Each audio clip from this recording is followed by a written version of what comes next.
These shows may not make every critic's top 10 list for 90s TV, but that doesn't mean they aren't deserving of praise. For whatever reason, they're rarely part of the conversation today, but these forgotten 90s shows are definitely worth a revisit. Airing from 1996 to 1997, NBC's Dark Skies was a sci-fi drama that delved into the world of aliens, government conspiracies, and 1960s pop culture icons. Starring Eric Close as congressional aide turned alien hunter John Loengard, Dark Skies jumped on the sci-fi bandwagon that Fox's X-Files had built and rode it for everything it could. It never quite caught on, and NBC canceled the show in its first season, in spite of series creators Bryce Zabel and Brent Friedman having much more story to tell. The show had at least one really good thing going for it: the Hive, the invading alien race at the center of the series' conflict. Comprised of parasitic creatures called ganglions, the Hive would infiltrate by means of attaching to a host's brain and taking control of its body.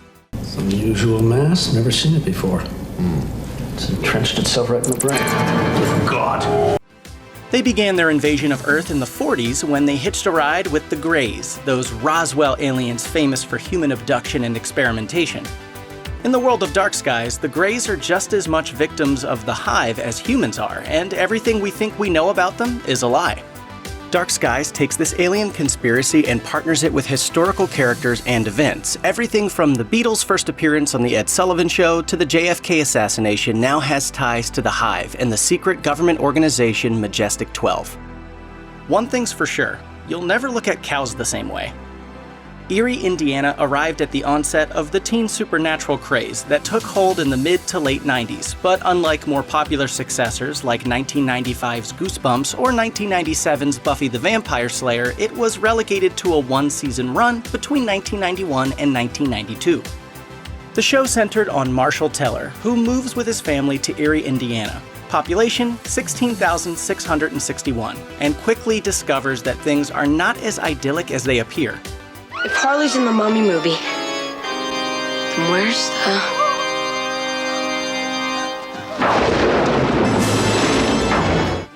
Along with his best friend Simon, Marshall takes stock of all the weirdness he runs into, preserving evidence in a locker that only he holds the key to.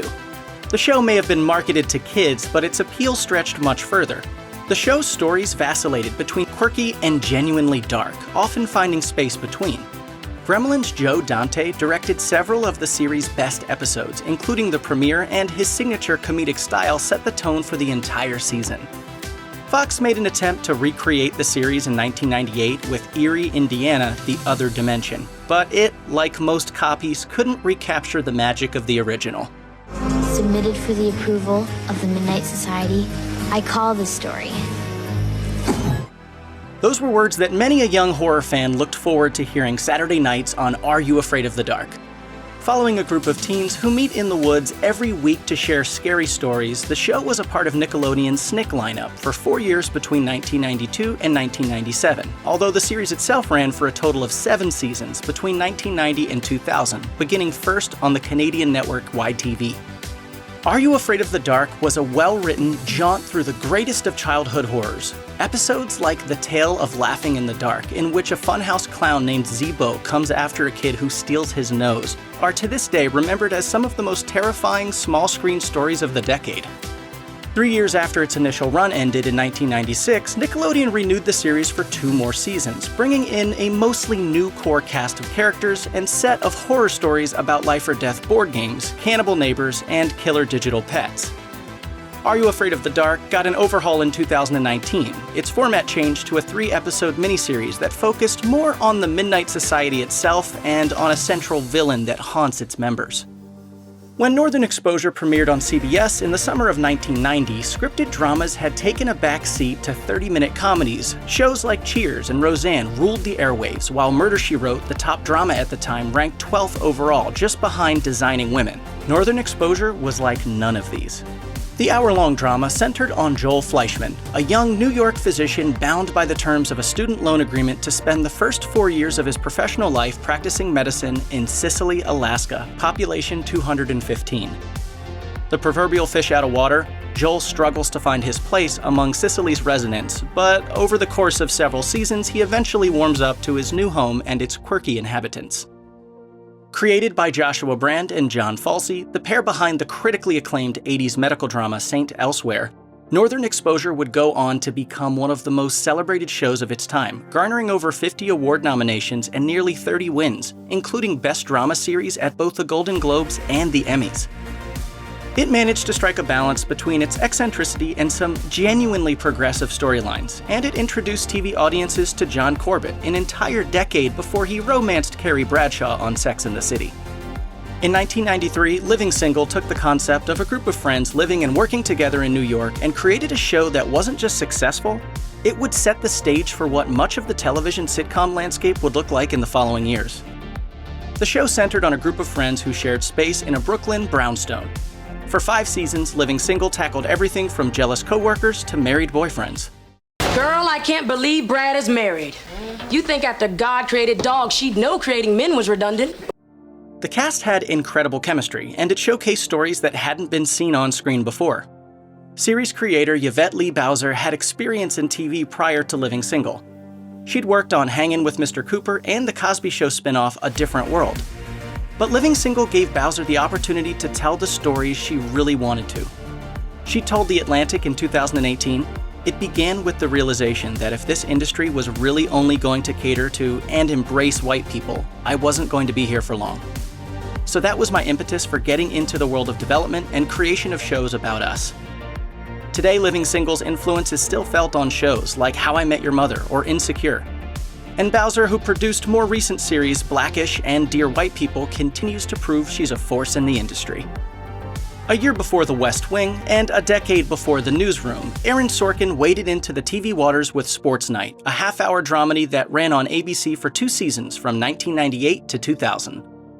Sports Night focused on the inner workings of a nightly TV series that looked a lot like ESPN's SportsCenter. The show paved the way for the kind of TV that Sorkin would become famous for in later years. The rapid-fire dialogue, moral speeches, and the hero versus the villain in charge theme are all there. An apology?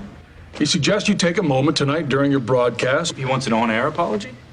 He's suggesting... To whom? To you. It's like Sorkin Light, in that there are shades of work he would go on to do, but it isn't quite there. Blame it on ABC. Sorkin apparently fought with the network the entire time Sports Night was on the air, and he certainly didn't approve of the show's laugh track, which is often cited as one of its greatest faults. Sports Night may not have been quite a success in 1998, but it continues to have something of a cult following today. Maybe in the age of TV reboots, this is one we'll someday see again, just not on ABC. By the late 90s, stories set in far-off universes where human beings intermingled with alien races of all shapes and sizes had become a familiar thing. The Star Trek resurgence had already produced 3 series, Warner Brothers had Babylon 5, and Showtime had launched Stargate SG-1. It was only a matter of time before the Sci-Fi Channel would try to make its mark on science fiction fantasy television. In 1999, it did, with Farscape, a bizarre gem of a show produced by the Jim Henson Company. What the frown is that? I have no idea. Farscape told the story of John Crichton, an American astronaut who gets shot through a wormhole and winds up taking refuge aboard a living ship populated by all manner of beings. Many of those beings were portrayed by puppets, and the show, as such, had a little bit of a Dark Crystal vibe.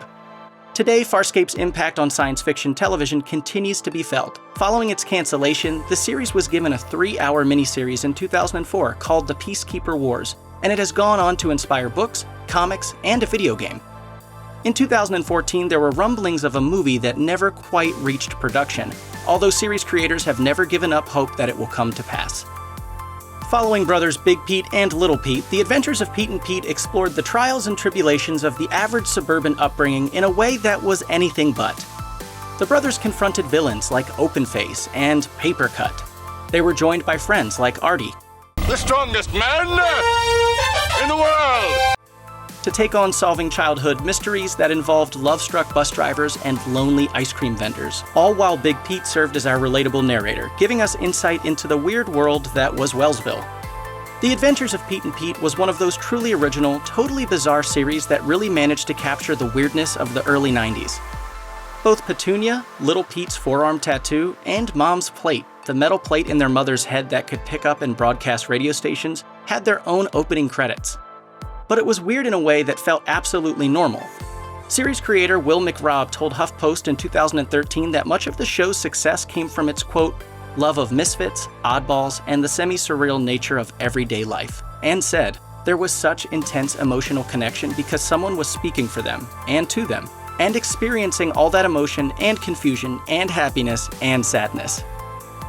Premiering at the onset of the 90s was Fox's Parker Lewis Can't Lose, a 30-minute comedy about a high schooler, his best friends Mikey and Jerry, and their never-ending war with their principal. For 3 years, Fox managed to have one of the most original, totally out-there shows as part of its lineup.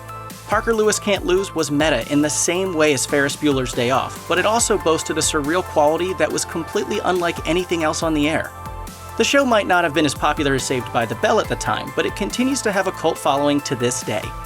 And if the success of later sitcoms like Scrubs is any indication, Parker Lewis was definitely doing something right. Luc Besson's 1990 film Nikita spawned an entire franchise of movies and TV series, including 2 film remakes.